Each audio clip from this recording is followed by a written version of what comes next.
Exactly, and that what you just described is dog bone number 3 as far as counterattack. Yep. So yeah, exactly. I'd love to see the first play of the game when last week when Roethlisberger faked to the left, then came back and hit Antonio Brown on the screen. That went for.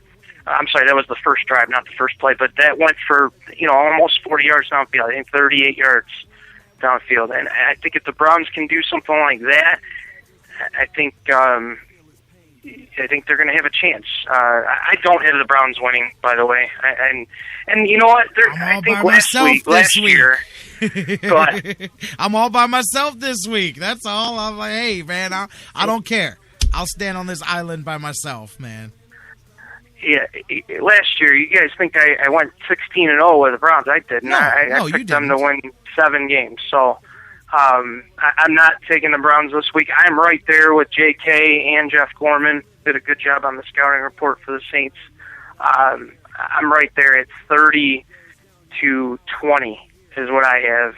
I just think the Saints have too many weapons. Pick your poison for Drew Brees. Who do you want to go to? Colston, Cooks, Graham. I mean, at the end of the day, they have Drew Brees, and we don't. And I think the Browns are going to keep it close if they do everything that I think they're going to do. And by the way, my dog bones from last week weren't too far off from what the Browns accomplished last week. I think they're going to keep it close in that first half, but I think in the second half is when the Saints are going to pull away. Just because their weapons are ridiculous. I know. You got Graham, you got Colston, you got Breeze. I mean, those are some definite weapons over there. Trust me, I understand, man, and the potential is there for me to be off base. Just something in my gut is saying, man, I don't know. So I'm going to go with it. I never do. I usually just think it's indigestion, but I think the Browns are going to pull it off this weekend. So I'm going to go out on that limb with it, man. Hell, I've already spent 6 weeks telling you the 500 Indians team was a team of destiny. So it's not that much of a stretch to say that the Browns are going to win this game this weekend. I'm just going to live on that ledge. Hey, Ryan, great job once again this week. As always, people can check out your stuff on the Inscriber, and you're here every Friday. We'll see what happens, man. We'll see what the final result is next week. We will be looking ahead, win, lose, or draw, to the Baltimore Ravens. Absolutely, J-Rock. It'll be fun next week. It'll be fun this weekend. Go Tribe. Man, those were 2 great games that we watched yesterday. Yeah, they and were, I will man. talk to you next week.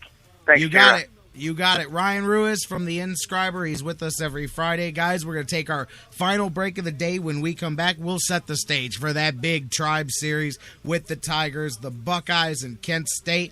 I'll tell you what I'm doing tonight for those of you into the whole high school football thing. A ton of things to wrap things up. Don't go anywhere. Still more Sports Fix to go. About the Browns, baby, all about my team. Cause when you see me on the streets, you know I'm repping the C. I must be living in a dream because the reality's a nightmare, but I don't care. Cause when it all goes down, you know I'll still be here, bleeding brown and orange 365 days a year. Always. You know how we do it. Cleveland Browns, baby. Yeah. You know what it is. Everything I do for this. And now, a very special announcement from the Sports Fix. Black bears weigh between 200 and 500 pounds. Brown bears weigh between 300 and over 1,000 pounds. Black bears run away from you. Brown bears run at you. When attacked by a bear, simply lie still on the ground and cover your face and head with your hands. When the bear is finished batting you around and mauling you, contact the U.S. Forest Service. And that was a message from the Sports Fix. It's the Sports Fix. We'll be right back. You love Cleveland, and you already know how much we love Cleveland. You know who else loves Cleveland? GV Art and Design. Everyday fans, you and I wear our pride on our sleeves. Now, you can wear your pride on your chest. GV Art and Design has one of the hottest Cleveland sporting lines. Log on right now to gvartwork.com. Check out all of their fantastic designs. And don't forget, use the sales code FIX10, FIX10, to save 10% on your total purchase. Follow gvartwork.com on Facebook, and remember, GV Art and Design, it's not just a shirt, it's a statement. There's heritage, and then there's birthright, the passing down of important things. We're talking about something deeper than nostalgia. We are proud. The C is for Cleveland and courage and comeback. No matter who we are before, when we put it on, we stand on common ground. This season, it's about unfinished business. Get ready. Here comes the Tribe. Hi, this is Dean Chenoweth, head coach of Cleveland's Lake Erie Monsters, and you're listening to the Sports Fix.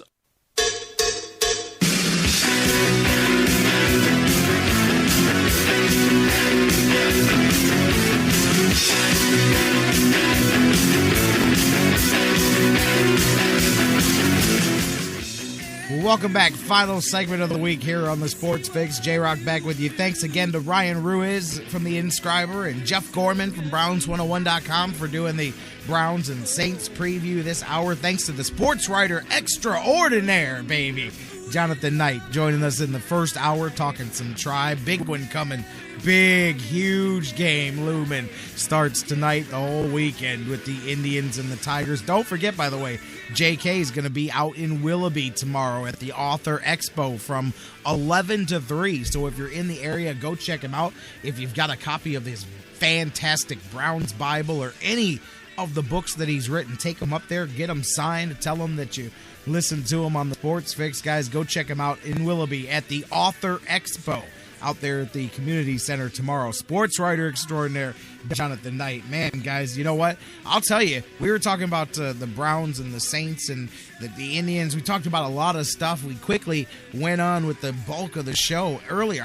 Early in the show, I had wanted to make mention when we kicked things off, man. Did you guys get a chance?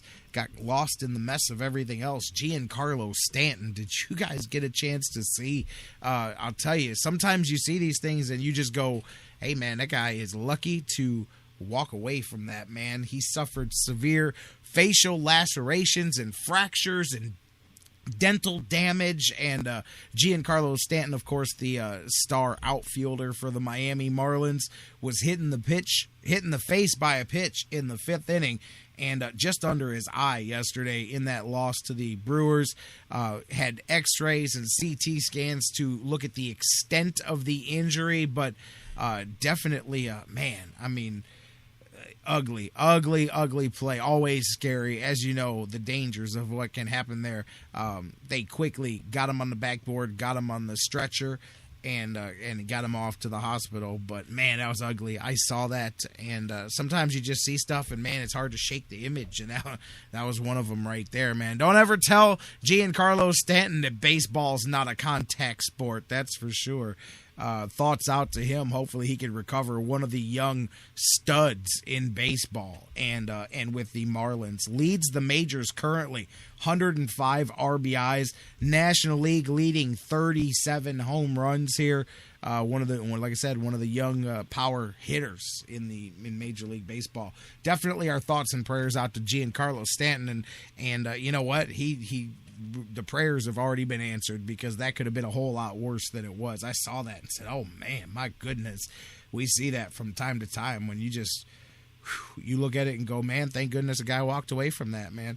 So there you go. We'll talk more about the results that we'll see what the final breakdown is. I saw he's got a broken bone in his face. I saw Bruce there in the chat room. We'll update you more on that next week, but I wanted to mention that. Also, you probably heard it in the news break. Oscar Pistorius, LG called about this yesterday. I don't totally understand it myself either, but they found him not guilty of murder, guilty of culpable homicide, which basically it's the difference between intent, I believe, and not, it's just, if you look at our legal system here, that would be culpable homicide would be the same as involuntary manslaughter. I'm thinking would probably be a similar offense to be found guilty of here. Means that you still caused recklessly the loss of somebody's life, but there wasn't the intent to do it. That's what they found him with. He can still be sentenced a maximum prison sentence I'm seeing of up to 15 years. The judge said there was just not enough evidence to support the idea that Pistorius knew what he was doing and was premeditated that. And they say prosecutors did not prove beyond a reasonable doubt that Pistorius had intended to kill his girlfriend there. So that was why they made the decision that they made. And I'll tell you, I thought for sure that he was going to be found guilty on the whole deal, just because when you hear the descriptions from local media and the prosecutors about how he was one of the worst self-witnesses in like legal history, and how his story just didn't make sense, and on the stand how they ripped him apart and just shredded his story apart, and he had no credibility. I thought it was a done deal for him, but the case that never ended finally did come to an end. That was the longest deliberations I've seen, months before they announced it, but there it is. So that's where it stands. I don't have a date here on this. Oh, yes, I do. Sentencing hearing begins in October 13th, and you gotta love the line. No idea how long it will take for both sides to call witnesses. Well, based on the way the trial went, he's probably got a couple of months sentencing hearing to go here. But he is able to breathe easy that he at least is not guilty of the more serious of the crime. Now, as I said, faces up to 15 years in prison for the second charge of culpable homicide. That'll wrap up that story. When we get into it, we'll talk more about that. Yeah, Bruce, next month, October 13th is where we're looking at. No idea yet if there's any update on the NFL and their drug vote here. Don't forget, guys, it's a done deal. Any minute now, they're going to be announcing it. Let's see if we're still saying the same thing on Monday. I got a funny feeling we might be. We'll find out about that. Man, guys, big weekend. We talked about the Browns. We got the Buckeyes. I'm going to stick to what I said. I think Ohio State's talent clearly pulls away from a lesser school in the second half, but if halftime of that game rolls around and it's still close, and then there's maybe even the Buckeyes are trailing slightly, just remember, you heard it here first, because I think Kent State will hang with them for a little bit, but clearly I think the Bucks pull away. But who knows, man? I mean, who knows? You never know. That's why they play all 60 minutes of the game. Be interesting to see that. Dan Wismar from the Cleveland Fan, he'll be here with us on Monday to break it all down, talk to us about that, and talk about not only the Browns, not only the Buckeyes, but the Indians. This series, I mean, I cannot say any more than we've already said it, guys. You guys know. Nobody needs me to sit here and hype up this series with the Detroit Tigers, which, by the way, any of you guys that can, I've had some people send me some stuff about it on Twitter. I know they're trying to get groups to go up to Detroit, get some what's good for the goose is good for the gander. Get them up there in Detroit. Try to get some big flocks of Indians fans. I know they're doing a scavenger hunt up there in Detroit this weekend for fans that go up there, trying to make some fun social media thing out of it. But get up there. Get as many of you up there as you can. Spend the weekend in Detroit. I know that's asking a lot. I feel bad asking a lot of you to do it, but go spend the weekend up where, man, and support the Tribe, because this is it. Yeah, you got 4 with Houston and 3 with Minnesota, and then here comes Kansas City and blah, blah, blah. 3 with Detroit is where it's at. This is where it's happening. Captain Carrasco and Price, a big one tonight. Can Carrasco do like he did last time? He let him own all the bases, but never let him come around to score. Did a great job last time. Price did an even better job against the Indians himself the last time. However, other than that, he's been up and down. Catch him on the down, baby. Carrasco, Price tonight. Lofstein and Salazar tomorrow. 7:08 is the first pitch on both of those. And then an afternoon matinee, baby, on TBS on Sunday. Bauer and Verlander going at it. Bauer on the road. Got to continue to show those strides. Verlander, as we know, not only touchable all season, but here as well. Verlander with the Indians, vulnerable as he's shown. I'm telling you, man, you're sitting here saying, well, you can't go on the road and plan on a sweep. You can't go on the road and say, oh, we're going to go sweep. You can't say it, but I say it. They can't say it, but I can. I'm saying it. The opportunity is there to go do it. It's most definitely there to go do it for 2 out of 3. The opportunity is there. You miss Scherzer all the way through. Yeah, you don't throw Kluber at him, but you miss Scherzer as well. The opportunity's there with the young pitcher in the middle, with a struggling David Price, with Verlander up and down as he's been all season long. Go make it happen. When we sit here on Monday, we must be talking about 2 out of 3 from the Tigers, if not getting the brooms out and making it another sweep. cannot wait to talk about it because my gut tells me this is going to be one hell of a Cleveland weekend here. I see the upset coming on Sunday for the Browns, and I see